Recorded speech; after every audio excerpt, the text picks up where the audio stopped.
En ces temps de la fin, il est important de se préparer à l'avènement du Seigneur, à se préparer au retour de notre Seigneur Jésus-Christ dans sa gloire. Il est important pour l'Église de comprendre que le monde souffre des douleurs de l'enfantement et que toutes ces pandémies, ces accidents, ces guerres, c'est parce que le Seigneur est déjà sur le point d'enlever son Église. Durant le mois de décembre de l'année 2020, j'ai reçu la visitation du Seigneur et dans un message, il m'a clairement fait comprendre que nous vivons le temps de son règne. Il m'a fait comprendre que l'Église doit se préparer à son avènement car l'Église n'est pas prête. Dans cette vision, j'ai vu des hommes enlevés et leurs familles rester. J'ai vu des parents totalement dévastés parce que leurs enfants n'ont pas pu être enlevés. J'ai vu des maris laisser leurs femmes, j'ai vu des femmes laisser leurs maris. Ce qui est encore de plus troublant, c'est que j'ai vu beaucoup d'enfants de Dieu ne pas être enlevés pendant que certains païens, eux, ont été enlevés. Il m'a fait comprendre que l'Église ne joue pas son rôle et que beaucoup d'enfants de Dieu se sont éloignés de sa parole et éloignés de la vérité. Il m'a fait comprendre à quel point est-ce que l'Église s'est égarée et qu'il est important en ce temps de la fin de prêcher le message christocentrique. Un message centré uniquement sur Christ.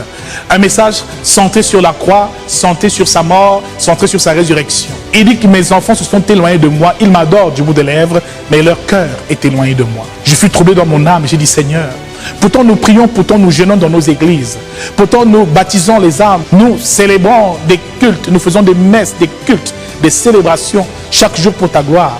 Comment se fait-il que les chrétiens ne soient pas sauvés? Il m'a fait comprendre qu'il y a donc un ensemble de principes auxquels les enfants de Dieu n'obéissent pas. Nous ne savons pas comment exploiter la grâce qu'il nous a donnée. La grâce est donc cet héritage qu'il nous a légué. La grâce, c'est sa souffrance, sa mort, les bénéfices de son sang. Beaucoup de chrétiens ne maîtrisent pas toutes ces choses. Il a dit qu'il est temps de ne plus prier pour nos désirs, nos besoins charnels, mais de prier et de nous préparer pour son avènement. Car il viendra enlever une église sans tache, ce qui veut dire une église sanctifiée. Et la parole de Dieu nous dit aussi, cherchez la paix entre tous et la sanctification sans laquelle nul ne verra le Seigneur. Nous devons donc rechercher la paix, certes, mais aussi nous sanctifier. Comment sanctifier son esprit? Comment sanctifier son corps? Comment sanctifier son âme? Voilà ce que le Seigneur nous enseigne. Ce livre et ce message qu'il m'a transmis nous parle du message des temps de la fin. Il est aussi intitulé « Le chemin de l'arbre de la vie ». Car Jésus-Christ est l'arbre de la vie, l'arbre de vie qui nous donne la vie éternelle. Car celui qui mange sa chair et boit son sang a la vie éternelle et il le ressuscitera au dernier jour. Le Seigneur dans cette vision m'a fait comprendre que depuis le jardin d'Éden jusqu'à l'Apocalypse, il est présent au milieu de nous et il est là éternellement. Et par des pratiques qui attristent les seigneurs, malheureusement, nous perdons notre éternité. Savez-vous que lorsque nous donnons une offrande, une simple offrande à l'église pour la gloire de Dieu, sans amour, cela ne compte pas? Car sous la nouvelle alliance, ce qui compte, c'est l'amour. Tout doit être fait par l'amour, tout doit être guidé par l'amour. Nous devons donc tous être conduits par l'amour, aimer l'Éternel de tout notre cœur, notre âme, notre esprit et notre pensée. Alors, prier dans l'amour, jeûner par amour, intercéder par amour, même se sanctifier par amour. Beaucoup d'enfants de Dieu prient encore pour obtenir des choses, des faveurs. Quelquefois font des jeûnes pour obtenir des bénédictions, pourtant nous sommes déjà bénis. Il nous a bénis de toutes les bénédictions spirituelles dans les lieux célestes en Jésus-Christ. Nous avons déjà tout reçu par le sang de l'agneau.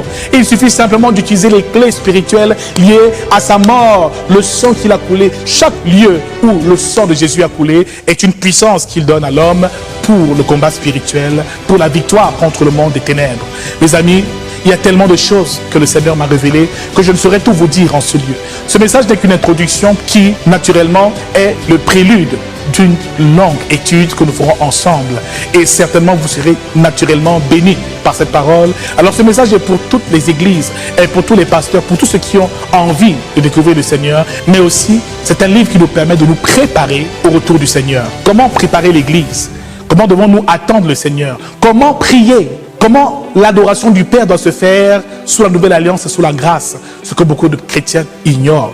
Mes amis, j'ai découvert dans cet enseignement des choses que j'ignorais, qui ont bouleversé ma vie. Et aujourd'hui, je suis un homme totalement transformé et renouvelé. Laissez-moi vous dire simplement que j'aimerais partager cela avec vous, que chacun reçoive cet enseignement, surtout le partage, pour que le monde soit sauvé. Alors, mes amis, préparons-nous pour le retour du Seigneur, afin qu'il vienne trouver une église sans tache et ni ride, une église prête à l'enlèvement.